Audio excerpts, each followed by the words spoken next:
Un grand lac à la couleur turquoise, une réserve d'eau indispensable pour notre région, mais aussi un site exceptionnel qui attire chaque année des millions de visiteurs. Les Chroniques du Sud en mode découverte vont percer les mystères du lac de Sainte-Croix-du-Verdon.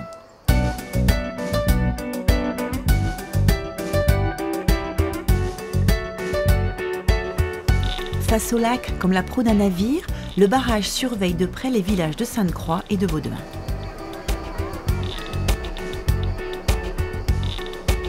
Il fait partie des 5 barrages et centrales hydroélectriques construits sur le Verdon.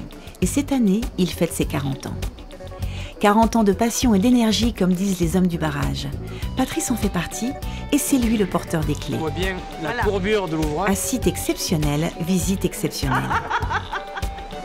La construction du barrage, la naissance du lac et des histoires riches à raconter. Voici Gérard. Lui est hydraulicien. Il a vécu toute l'aventure et il partage avec nous ses souvenirs. La dame du lac, c'est elle, Christine. Elle vit avec le lac et vibre avec lui.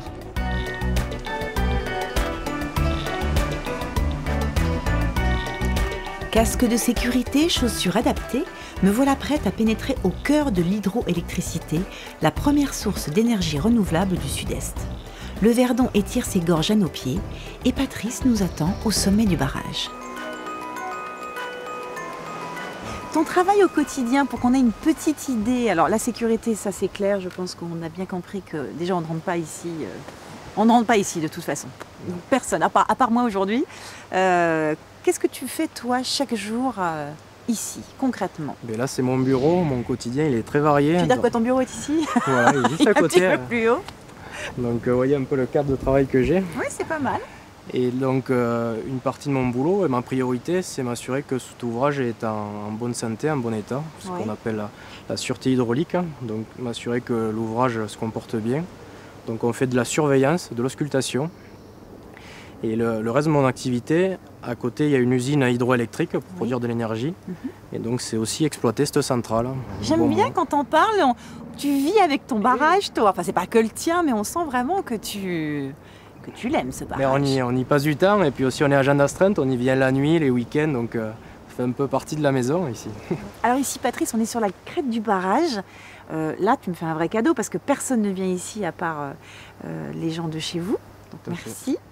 Moi, je voudrais que tu m'expliques comment fonctionne un barrage. J'ai compris qu'on stocke de l'eau, mais encore. On stocke de l'eau pour l'irrigation des cultures en Provence, pour alimenter en eau potable toute la Provence, de Marseille à Toulon, en passant par Aix. C'est-à-dire que voilà, quand je bois un verre d'eau, je peux traquer à ta santé peut-être. Voilà, on est l'abreuvoir de la Provence. Et cette eau sert aussi à produire de l'électricité. Au bon moment, au bon endroit, quand c'est nécessaire. Et ça nous fait un magnifique plan d'eau pour le tourisme. Oui, je suis assez d'accord. Combien vous retenez d'eau? 760 millions de mètres cubes d'eau. Précisément, mais on est sur une moyenne 800 millions. Voilà. Le barrage, donc, il a 40 ans. C'est le deuxième réservoir de France. Tout à fait, après Serponçon, qui est aussi... Tout est chez nous, en fait. Voilà, tout en Provence. C'est ça l'idée. C'est quoi les mensurations du barrage pour retenir tout ça? Pour retenir tout ça, c'est 130 mètres de long, d'accord, 95 mètres de haut, 55 000 mètres cubes de béton, à la louche, à la bétonnière près, mais aussi du béton dans les rives, donc c'est un barrage voûte pour tenir le barrage sur les côtés. Donc on a injecté un coulis de béton, un peu comme de la confiture. J'aime bien cette image, moi.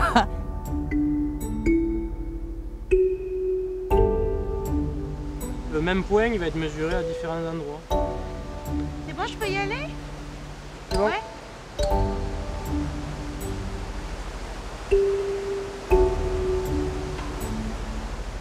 Tu vois Karine, là tu peux voir, t'admires la voûte vue du quai de barrage. Donc on dit un barrage voûte parce que tu vois bien la courbure de l'ouvrage, mais aussi il est courbé, l'amont aval est courbé aussi dans ce sens-là. Et donc derrière tu as les 800 millions de mètres cubes. Il y a 7 mètres d'épaisseur qui nous séparent entre 50 mètres entre 800 millions. Dis-moi, on a parlé donc énergie, on a parlé de l'eau. mais c'est aussi, la première énergie renouvelable en France, ça, on a oublié de le dire. Entre 8 et 12% suivant les années. Et oui, c'est ni l'éolienne ni le solaire, c'est vraiment l'eau. Et vraiment, l'intérêt de ces ouvrages, c'est de répondre à la demande. Il fait partie vraiment du mix énergétique français, européen. Quand le consommateur a besoin d'énergie, on est prêt à démarrer ou s'arrêter inversement. Mais la base, ce sont les centrales nucléaires. En France, oui, 80% de l'énergie produite par les centrales nucléaires. Oui. Et une reste de la production d'électricité se fait avec ces gros réservoirs. Donc ici, et là, donc c'est ce que tu me disais, on le voit là, vous êtes en train de produire de l'électricité? Alors, c'est pareil, le multi-usage de l'eau. On est en train de produire de l'électricité qui part sur la ligne à côté. Oui. Mais on est en train d'alimenter l'aval Hanon aussi. Donc ici, on alimente déjà le barrage de Quinson, qui peut produire aussi de l'électricité, qui va aussi alimenter le barrage de Gréoux, qui produira de l'électricité. Ah oui, c'est un petit peu l'effet domino quand même, vos barrages. Et en même temps, là, on est en train de fournir de l'eau pour l'irrigation et l'eau potable aussi. Et le tourisme à l'aval, parce que c'est les autres ouvrages aussi. Oui, tu veux dire qu'ils ont besoin d'eau aussi. Aussi, oui. Donc le barrage, voilà. Cette magnifique courbe et rive droite, tu m'as dit. Rive droite, rive gauche. Oui, on a l'eau dans le dos. C'est ça. Hop, hop, hop. Et donc les tunnels, les galeries, l'usine, elle est là. Elle est là. En rive droite, une caverne. Donc là, on rentre sous terre. Voilà. Tu m'en fais faire des trucs aujourd'hui, toi, je te jure.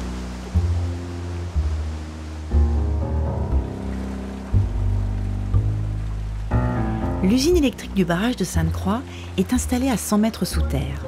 Ces 2 turbines produisent près de 150 gigawatts par an. Malgré les tonnes de béton injectées dans les rives, la roche n'est pas complètement étanche. Les galeries d'exploitation permettent de surveiller l'écoulement des eaux d'infiltration. Mon travail, c'est de m'assurer que le barrage comporte correctement. Et donc, il y a d'autres galeries qui servent à drainer les eaux d'infiltration.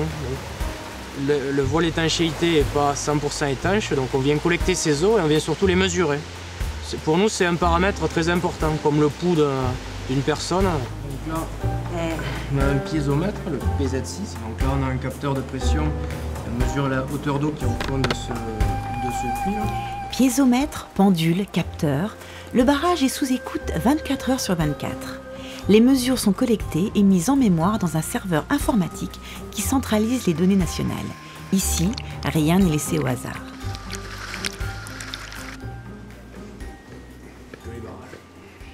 Alors, c'est vrai que quand tu pars en vacances, tu vas voir d'autres barrages? C'est vrai? C'est vrai, ouais. J'en profitais pour les amis, mais je suis allé voir des beaux aménagements dans les Alpes, dans le Jura. Ah oui, tu veux dire que tu as envie d'explorer encore plus le monde de l'eau, enfin en tout cas sur la partie barrage? Voilà, l'énergie, l'eau. On a de magnifiques barrages aussi à haute altitude, donc c'est une gestion différente, mais aussi très intéressante, avec un process un peu différent. Un peu différent, ouais, voir autre chose. Puis voir si mon barrage c'est le plus beau, c'est aussi pour pouvoir les comparer. Mais c'est sûr que ton barrage est le plus beau, ça peut pas être autrement. J'aime bien son barrage. J'adore.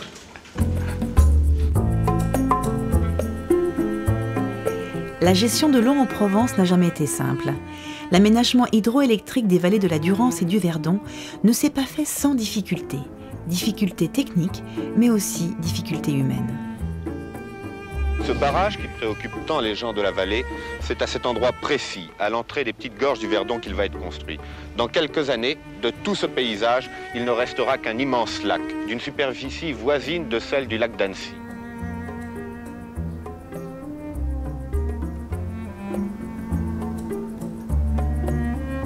En 40 ans, on entend parler du projet du barrage de Sainte-Croix, mais jusqu'à maintenant, on n'avait jamais pensé que ça devienne sérieux. Mais on se rend compte depuis que quelques années, les travaux d'études continuent et qu'un jour ou l'autre, le projet va se réaliser. Les possibilités d'avenir pour nous s'avèrent très difficiles. Et le tourisme? Le tourisme, mais il y aura certainement une période de transition qu'il faudra franchir.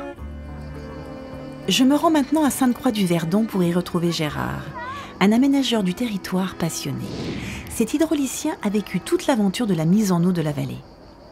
Gérard, j'aimerais que vous me racontiez comment était la vallée avant le lac. C'était une jolie vallée, une mosaïque constituée de champs de lavande, de prés, de prairies, de cultures. On y voyait aussi beaucoup d'amandiers, beaucoup d'arbres fruitiers. Et les truffes aussi. Et puis, bien évidemment, les truffes et les oliviers. Et une bonne partie donc de fermiers, des gens qui y habitaient, qui travaillaient donc la terre. Il y a une épée de Damoclès, si vous voulez, qui était au-dessus de ses habitants. Donc on a eu cette nécessité d'avoir un barrage parce qu'on avait besoin de beaucoup d'eau. Donc c'est ce que vous m'expliquez. Déjà historiquement parlant, depuis le 19e siècle, on pensait Tout à fait. à ces futurs travaux. Avant que l'on commence nos travaux sur la Durance et le Verdon, l'agglomération marseillaise, 2/3 des habitants n'avaient pas l'eau potable. D'accord. Sur le Var, si vous voulez, en période estivale, le manque d'eau était autour de 50%. Oui, c'est Et énorme. des camions-citernes sillonnaient le littoral, sur Saint-Tropez, Toulon, etc., pour donner de l'eau potable, si vous voulez, aux habitants. Sur la Durance et du Verdon, au fil du temps, on a connu des crues dévastatrices, catastrophiques, et d'autre part des étiages sévères qui étaient extrêmement pénalisants pour notre agriculture. Donc, si vous voulez, le manque d'eau, les éléments naturels qui étaient contre nous, si je puis dire, et puis la nécessité de produire davantage d'énergie électrique pour permettre le développement économique et social de la région. Et en ce 40e anniversaire du barrage de Sainte-Croix, je ne peux pas ne pas, si vous voulez, avec beaucoup d'émotion, Oui, vous pensez de toute façon à beaucoup de personnes, avoir ça c'est une sûr. pensée pour ces orphelins de leur terre, pour ces personnes qui ont abandonné leur maison, leur ferme, quelques centaines de personnes au profit de milliers d'habitants de la région Provence-Alpes-Côte d'Azur. C'est la solidarité entre les territoires, c'est l'eau partagée, mais je crois qu'on doit témoigner à ces personnes Extrêmement, beaucoup de compassion oui, et beaucoup de gratitude, remerciements, bien de sûr. gratitude. Oui.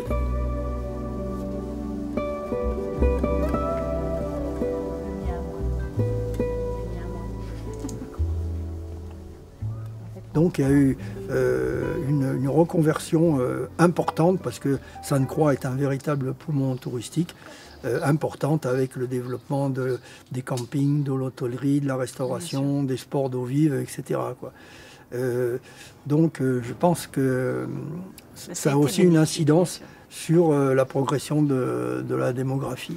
Sainte-Croix était un village quand même en ruine, qui maintenant est un très joli village où il fait bon vivre Tout à fait. et se promener. C'est un très joli village. Il faut quand même souligner que la partie basse de Sainte-Croix a aussi été immergée. Mais c'est effectivement un très très beau village et c'est un peu, je dirais, le fleuron emblématique de l'aménagement du Verdon. Bien sûr. Pour avoir rencontré Patrice, qui a lui une trentaine d'années, quand il parle de son métier, il en parle de la même manière que vous. Donc hydraulicien, il se passe quelque chose quand même. C'est peut-être l'eau.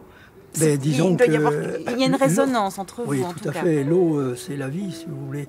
Et apporter, disons, la prospérité à des populations, disons que c'est quelque chose de gratifiant.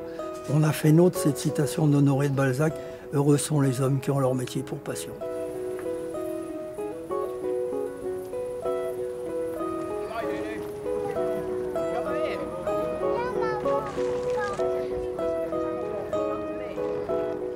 Alors Gérard, moi je regarde le lac là, qui est derrière nous. Quand vous le voyez, rétrospectivement, ça vous fait quoi? Bien écoutez, je suis 40 ans après, quand je débouche du plateau en venant de Riez, je suis toujours étreint par l'émotion, si vous voulez, lorsque je vois ce barrage. Et vous me permettrez Je vous permets tout, Gérard. d'avoir une pensée émue pour un ami, Charles Moscardini, qui a été notre chef d'aménagement sur Vinon, Sainte-Croix et Quinçon. Et puis parce que, pour moi, l'humain est au cœur de ces travaux. Je pense aussi aux habitants qui ont payé ce lourd tribut et grâce à qui on a pu réaliser, si vous voulez, cette grande œuvre. L'association Culture, Loisirs et Patrimoine à Sainte-Croix a été créée il y a une vingtaine d'années pour promouvoir l'histoire du village et de sa vallée. Ses membres ont un enthousiasme communicatif. Je les retrouve sur le boulodrome.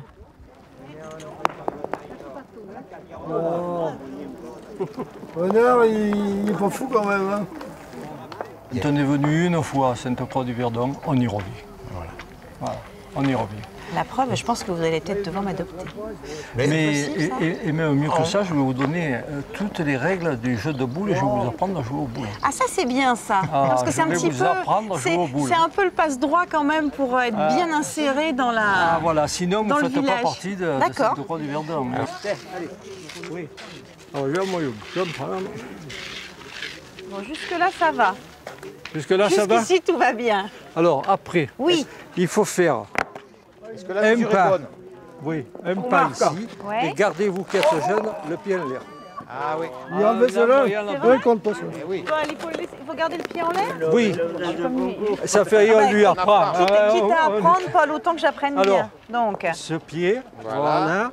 La jambe en l'air. Mais là, on n'est pas au Folie Bergère, n'est-ce pas? Je monte pas la jambe trop. Voilà. Et vous envoyez la boule.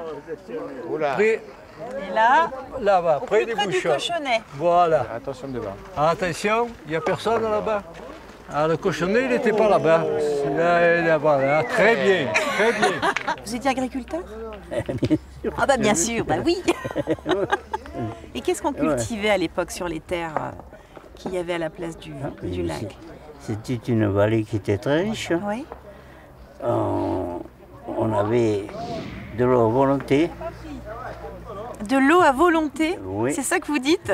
Ah d'accord, intéressant. Ben, il y en a de l'eau. Ouais, hein? mais oui. Oui, mais il faut la payer maintenant. Et oui, c'est autre chose maintenant. C'était gratuit. À l'époque, oui. C'était gratuit. Voilà, le pied en l'air. Ah mais il faut être dans le... Mais quand on a un certain âge, le pied, on a le droit de le poser le deuxième. D'accord. Ce qui a été dur, ce qui a été difficile, ça a été le moment où il y a eu la démolition des fermes, les gens sont partis.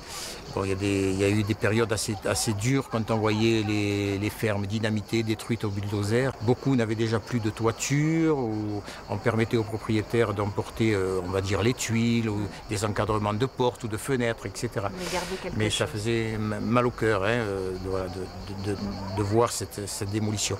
Et si vous voulez, les gens qui ont vécu dans cette vallée, forcément, ils ont une certaine nostalgie de la vie qu'il y avait ici. Et la vie qu'il y avait non seulement dans la communauté de la vallée elle-même, mais tous les villages environnants. Ouais, oui. Sainte-Croix, les Salles, c'était 6,5 km. Oui. Maintenant, vous en avez plus de 30. Voilà. Pareil, Sainte-Croix-Bauduin, les gens allaient se voir, se rencontrer avec les vélos, etc. Debout là! Voilà, merci Yves. Vous êtes arrivé un matin Je suis arrivé, non, je suis pas arrivé un matin, le lac n'était pas plein, ça c'est pas vrai. Non, non, ça a mis un peu de temps. Non, ça a mis 18 mois. 18 mois. Pour se remplir. C'est bien. Voilà. Non, mais je l'ai ressenti que j'adorais la vallée, je reconnais que j'adorais la vallée. Et après, ben, maintenant, j'adore le lac, hein. Il n'y a pas de problème. J'allais à la pêche au bord de l'eau, là, maintenant je vais à la pêche sur le lac. Et bien, quand je disais que j'étais de Sainte-Croix, j'avais honte, madame, parce que on n'avait que des ruines. Mais maintenant, à l'heure actuelle, je dis c'est le plus beau village de Sainte-Croix du secteur.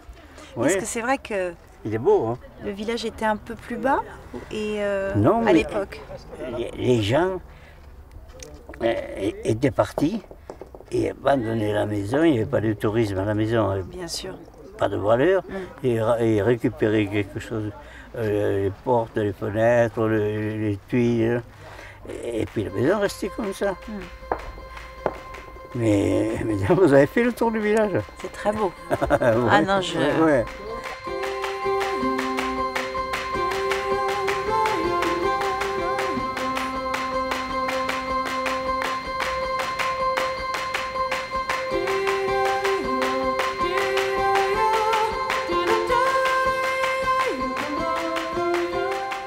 Du haut du village de Sainte-Croix aux rives du lac, il n'y a que quelques minutes de marche sous les frondaisons.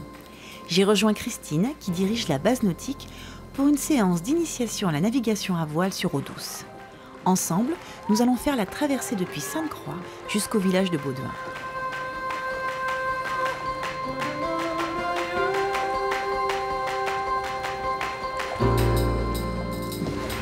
C'est comme ça que commence l'initiation? Si tu me laisses la barre? Voilà, je te laisse la barre, mais pour que tu comprennes très vite comment ça marche, tu fais les zigzags. Donc je vas vais comprendre très vite. Un peu à gauche, voilà. Enfin à tribord. Où tu veux. Regarde ce que fait le bateau. Il n'y a rien besoin d'expliquer, c'est comme le vélo, tu vas tourner. Ah, j'adore cette sensation. Voilà. Et est-ce que tu as repéré d'où vient le vent? Parce que c'est quand même important. Alors moi, je le sens venir de là. Exactement. C'est ça? Donc en voile, évidemment, s'il vient de là, il est difficile d'aller contre le vent. Donc on s'en sert en le prenant un petit coup d'un côté et un peu de l'autre. Donc je zigzague entre, voilà. Entre la brise, c'est ça? Et tu regardes loin devant. Ça va t'aider à le diriger.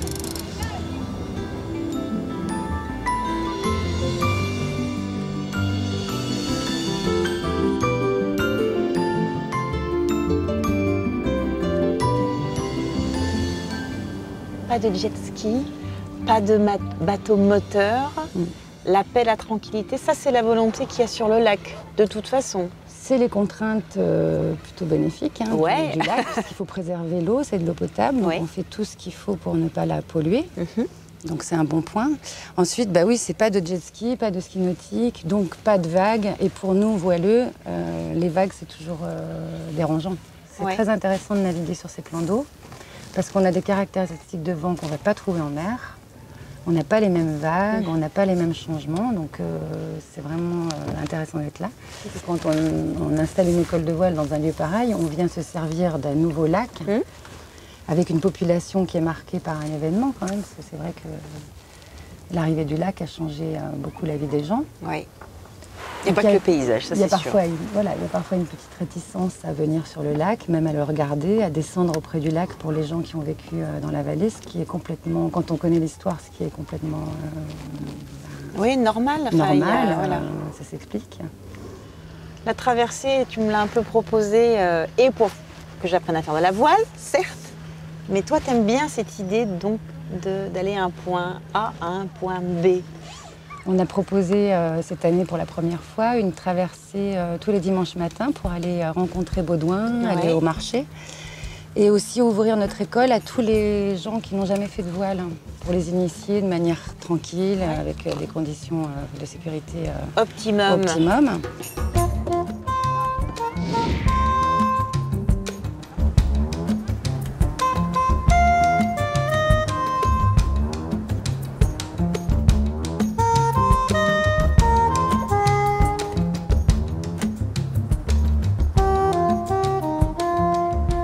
Tous ces projets sont faits en partenariat avec le parc, puisqu'on est quand même dans un parc naturel. Et oui, c'est protégé ici.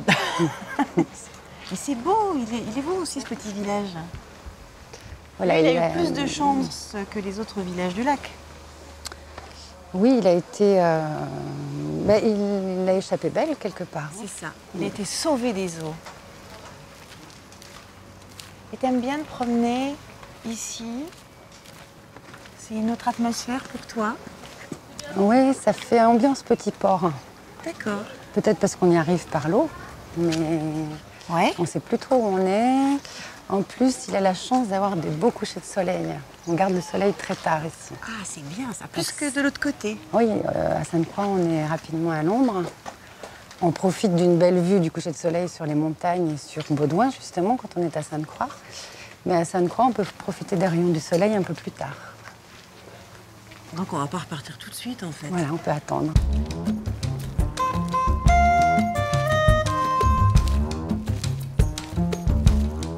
Mais cette école de voile, c'est quand même ta vie. Enfin, on le voit, on le sent. Et en plus, tu amènes les enfants à toi, ils viennent à toi très naturellement. Oui, ça c'est du bonheur de vivre ce petit microcosme là qui est posé au bord du lac et de le faire évoluer, de le développer, d'amener plus de gens, d'enfants, de faire la preuve à tout le monde que la voile aussi c'est une super activité pour prendre confiance en soi,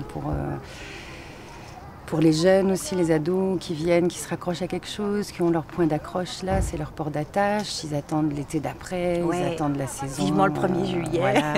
Le soir, ils sortent encore à 9h, ils sont sur l'eau, ils sont à peine revenus d'un cours qui repartent. Ils adorent aussi cet endroit, je crois. Et puis, ils commencent tous à savoir aussi le pourquoi on veut le préserver, pourquoi il est beau. Oui, c'est déjà les amener découvrir le site. Qu'ils l'aiment, je pense qu'il n'y a pas de... Il n'y a pas de doute. Il n'y a pas de doute s'ils l'aimeront. Et toi, chaque jour, c'est le même plaisir? Oui, je pense chaque jour, oui.